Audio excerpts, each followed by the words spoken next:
Alhamdulillah, alhamdulillahilladzi anjala ala abdihil kitaba wa lam yaj'al lahu iwaja. Asyhadu an la ilaha illallah wahdahu la syarika lah, al-muttasib bis-sifatil kamalah. Wa asyhadu anna Muhammadan abduhu wa rasuluhu imamul anbiya'i wa rasulah. Allahumma salli wa sallim ala sayyidina Muhammadin khatamil anbiya wa ala alihi wa sahbihi ahli sidqi wal wafa. Fa ya ayyuhal hadirun, usikum wa nafsi bi taqwallah, faqad fazal muttaqun.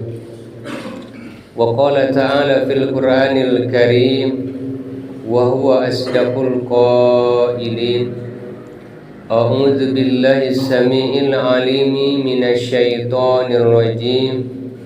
Bismillahirrahmanirrahim. Alladzi khalaqal mauta wal hayata liyabluwakum ayyukum ahsanu amala wa huwal azizul ghafur. Al-ayah. Sadaqallahul adzim wa sadaqa rasuluhun nabiyul karim wa nahnu ala dzalika minasy syahidin wasyakirin walhamdulillahi rabbil alamin. Hadirin jamaah ibadah Jumat yang senantiasa melaksanakan amal ibadah kehadirat Allah Subhanahu wa ta'ala.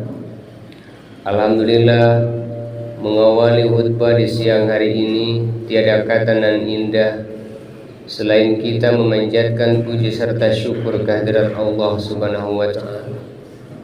Tak lupa pula salawat serta salam mudah-mudahan tetap terlimpah curahkan pada junjungan alam, mustika alam, mutiara Islam, Rasulullah Muhammad sallallahu alaihi wasallam. Khatib senantiasa berwasiat khusus kepada khatib pribadi dan umumnya kepada para jamaah. Marilah di momen yang sangat istimewa ini kita sama-sama meningkatkan kualitas dan juga kuantitas keimanan serta ketakwaan kita kehadirat Allah Subhanahu wa ta'ala. Karena hanya bekal keimanan dan ketakwaan yang dapat mengantarkan kebahagiaan kepada kita, baik itu kebahagiaan di dunia saat ini ataupun kebahagiaan kelak di akhirat. Jamaah Jumat rahimakumullah, sesungguhnya Allah Subhanahu wa ta'ala menjelaskan dalam firman-Nya, yaitu di dalam surah Al-Mulk atau surah Tabarak, yaitu ayat kedua, di mana Allah menerangkan, a'udzubillahi minasyaitonir rajim, bismillahirrahmanirrahim, alladzi khalaqal mauta wal hayata liyabluwakum ayyukum ahsanu amala wa huwal azizul ghafur. Alladzi khalaqal mauta, sesungguhnya Allah yang telah menciptakan kematian, wal hayata, dan Allah yang telah menciptakan kehidupan. Kematian dan kehidupan semuanya adalah Allah yang menciptakannya, Allah yang membuat skenario-nya, Allah juga yang mengatur segala sesuatunya. Apa tujuan Allah menciptakan kematian dan kehidupan itu? Tiada lain tujuannya adalah liyabluwakum ayyukum ahsanu amala. Tujuannya adalah siapa yang terbaik amal perbuatannya pada saat dia hidup, pada saat dia menjalankan kehidupan. Jadi di sini konteks ayatnya adalah bukan yang terbanyak atau yang tersedikit amalnya, bukan yang paling besar ataupun yang paling kecil amalnya, tetapi di sini adalah yaitu amal yang berkualitas di hadapan Allah Subhanahu wa taala.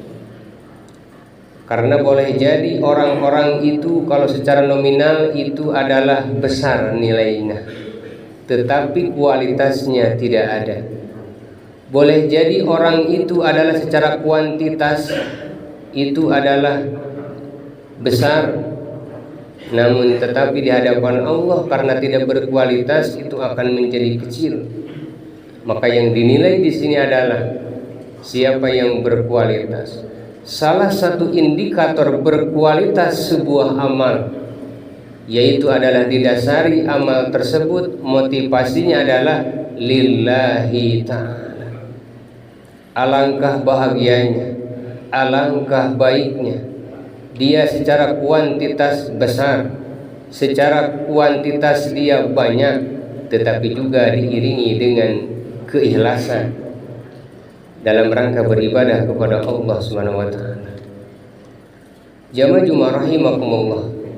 Hidup ini adalah ibarat kontestasi. Hidup ini merupakan ujian di hadapan Allah Subhanahu wa taala. Maka ketika ujian ini adalah manusia akan terbagi kepada 3 bagian. Yang pertama ada golongan orang-orang yang beruntung, ada golongan orang-orang yang merugi, dan juga yang ketiga ada golongan orang-orang yang celaka. Imam Ali karramallahu wajhah menyampaikan bahwa definisi orang yang beruntung itu adalah yang mana hari ini adalah lebih baik daripada hari kemarin.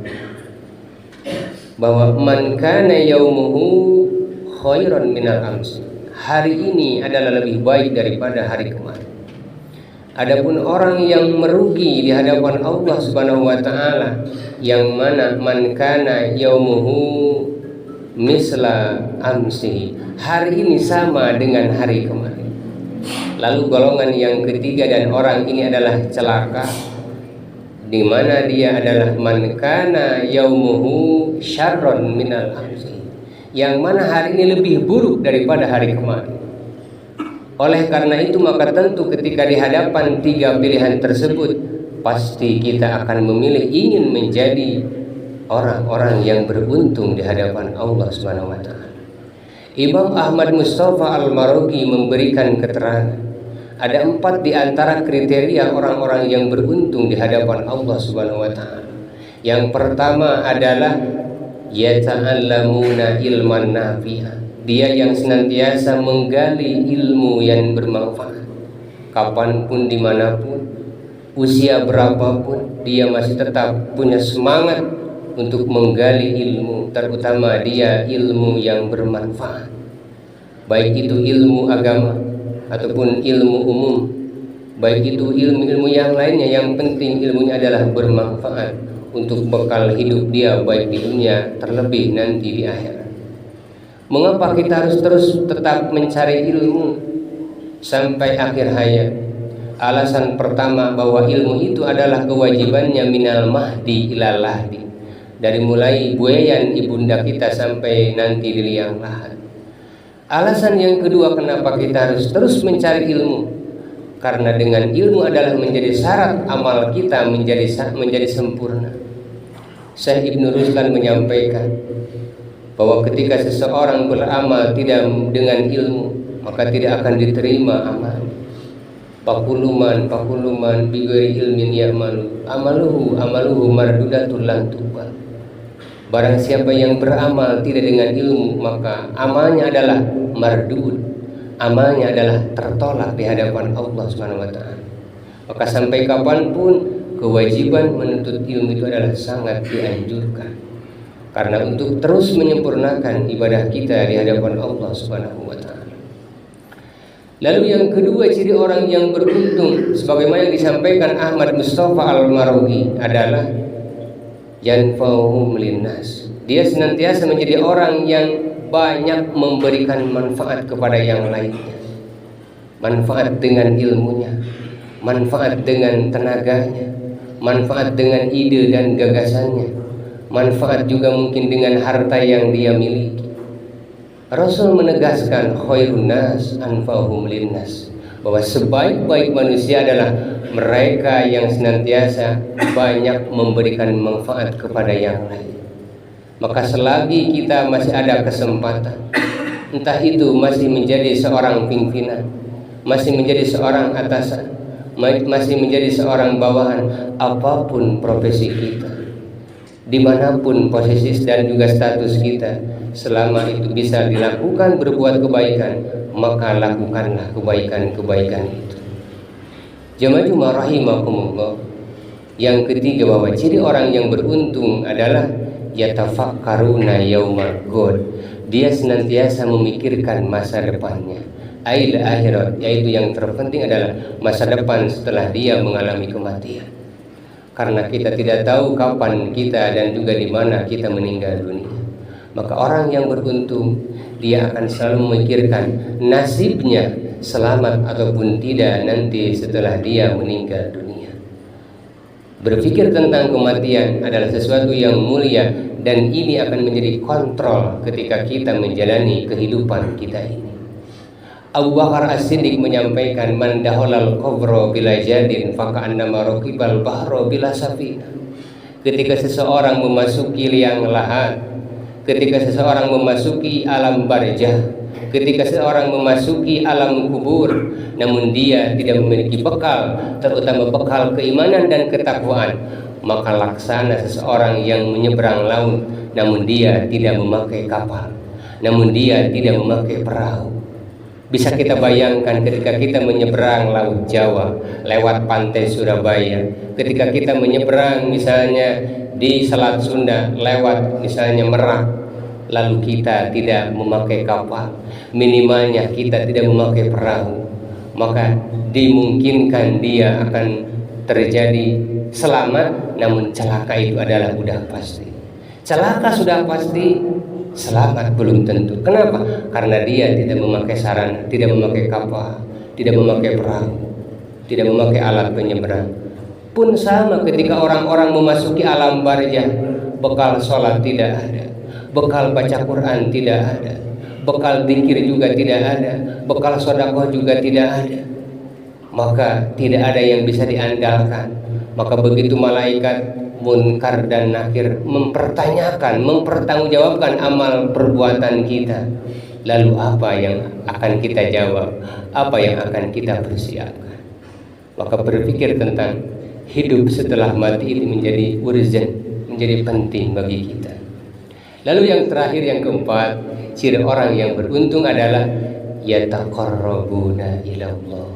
Kapanpun, dimanapun dia, bagaimana upaya caranya supaya tetap bisa mendekatkan diri kepada Allah Subhanahu wa taala. Apapun yang dia miliki, apapun aktivitasnya, maka itu semuanya adalah sebagai sarana mendekatkan diri kepada Allah Subhanahu wa taala.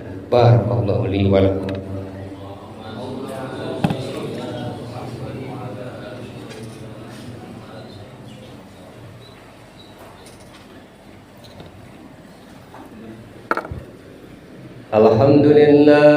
Alhamdulillahilladzi hamdan kama amar. Asyhadu an la ilaha illallah wa asyhadu anna Muhammadar Rasulullah. Allahumma shalli wa sallim ala sayyidina Muhammad ibn Abdillah wa ala alihi wa sahbihi wa man wala. Faya ayyuhal hadirun, usikum wa nafsi bitaqwallah, faqad fazal muttaqun. Wa qala ta'ala fil Qur'anil Karim, a'udzu billahi minasy syaithanir rajim. Bismillahirrahmanirrahim. Innallaha wa malaikatahu yusalluna 'alan nabi. Ya ayyuhalladzina amanu sallu alaihi wa sallimu taslima. Ya sadaqallahul adzim. Di akhir khutbah yang kedua ini, mari kita sama-sama bermunajat memohon kehadirat Allah Subhanahu wa taala. Mudah-mudahan kita senantiasa menjadi orang-orang yang beruntung di hadapan Allah Subhanahu wa taala. Amin ya Allah ya rabbal alamin.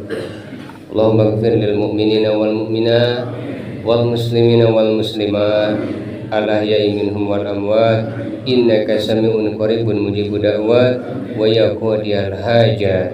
Rabbana atina fid dunya hasanah wa fil akhirati hasanah wa qina adzabannar. Wa sallallahu ala sayyidina Muhammadin walhamdulillahi rabbil alamin.